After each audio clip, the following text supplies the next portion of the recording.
Hey friends, Ram Man here. Today we're going to talk about master cylinders, specifically B-body master cylinders. Now, of course, from 1967 up, it was a federal mandate that all manufacturers had to use dual circuit master cylinders. Two different sets of pistons in here separated so that in case one failed, the other one would still be working.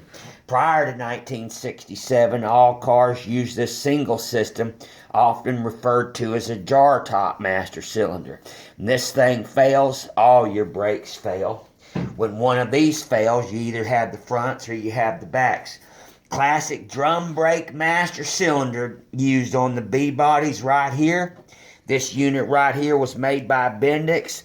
There's the very familiar casting number, often referred to as an 809 right here. These master cylinders left the assembly line with yellow zinc lids. This right here is our reproduction, and this was used on all B-bodies with drum brakes. It didn't matter whether it was a manual setup or whether it was on the front of a booster, i.e. the Midland Ross booster. Once we move over to disc brake master cylinders, that's the classic gasket for that one right there. Very hard to come by, we have them.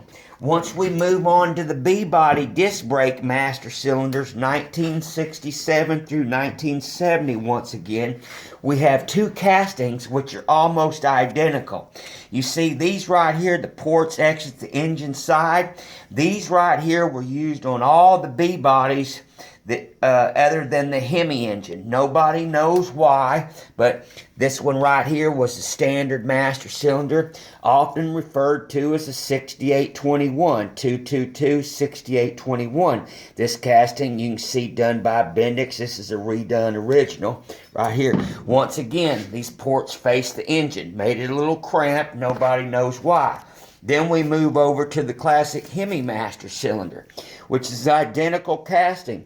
222 5621. That's where the confusion gets in. Bendix will change one or two digits and it'd be a completely different animal. And of course, these ports right here face the fender side. And of course, that gasket typical is this one right here, used on the disc brake master cylinder. So there was really only two different versions of the master cylinders used on all the B-bodies.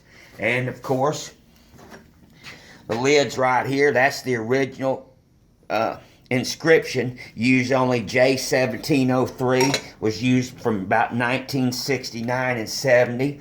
And the other correct lid for the early ones, 67 and 68, said use SAE 70R3. That was the inscription. So there you go. That's our B-body line of master cylinders.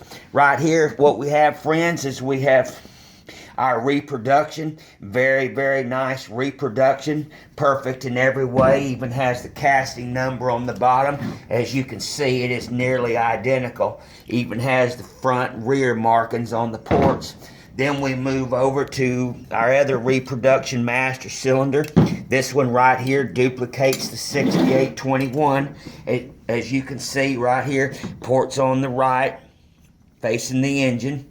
And then, of course, we have our pride and joy copy of the Hemi master cylinder, 222 5621. Of course, these ports are on the left-hand side, just like the original Hemi master cylinder. So we've got the original and the clone, original and the clone, and the original and the clone. Hope that helps you out, my friends. Now we'll move over here to a couple of our charts. This is the casting numbers you'll find in some printed materials. Right here is the drum brake master cylinders. Right here you see that 2260809 used on the B-bodies. And then we moved over here to the disc brake master cylinders, and we see right here, we see our 5621 listed and our 6821 listed, covering these B-bodies. All right, my friends. Hope that helps you out. Give us a call. We're the experts, and we're here to help you. God bless America, and God bless your family. Thank you.